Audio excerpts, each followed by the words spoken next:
For this task, we're asked to find 3 unit fractions that sum to 1.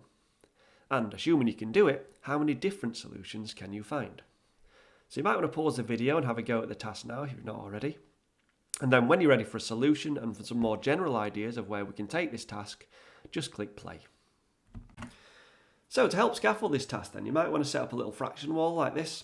And if we call this distance here the whole, you can see we split it into halves, thirds, quarters, sixths and twelfths. So all these bunch of rods down here now represent different fractions of this whole. So you can see it's quite a low floor task now, because essentially students need to pick up these rods, which are now fractions, and try and make a length using 3 of them, which is equivalent to this whole.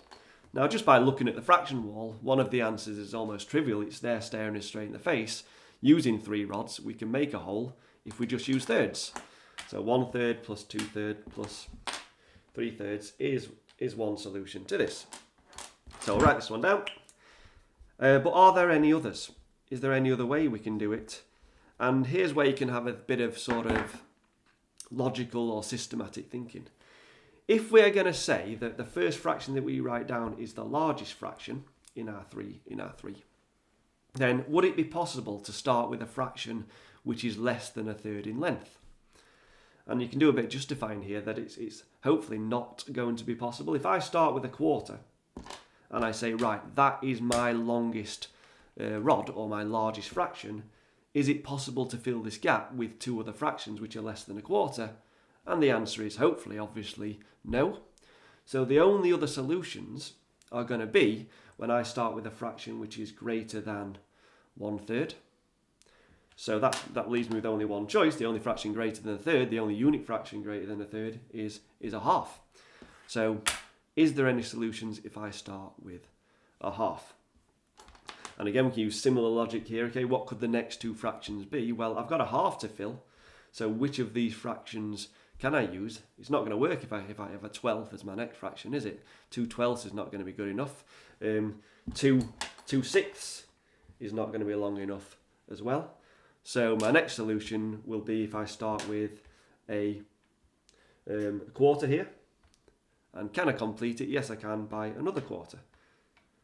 So the relationship here we've got is 1/2 plus 1/4 is another whole. So 1/2 plus 1/4 plus 1/4. Okay, can we find it any other ways? Well, we're not going to do it if we go 1/2 then 1/4.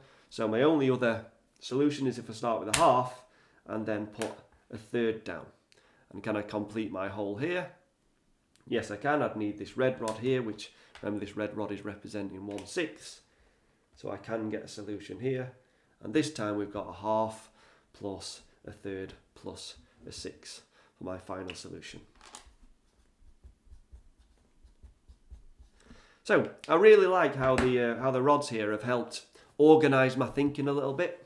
And by a little bit of systematic thinking, saying, right, let's put the largest fraction first, then that kind of sets your possibilities for what the second and the third fraction could be. So there's the initial task. Do it with 3 unit fractions. The natural extension, I would say, is probably, okay, what about 4 unit fractions? If I now say, right, we need to use 4 fractions to make this whole length, for example, 1/4 plus 1/4 plus 1/4 plus 1/4, that's one solution. How many other ways can you find it?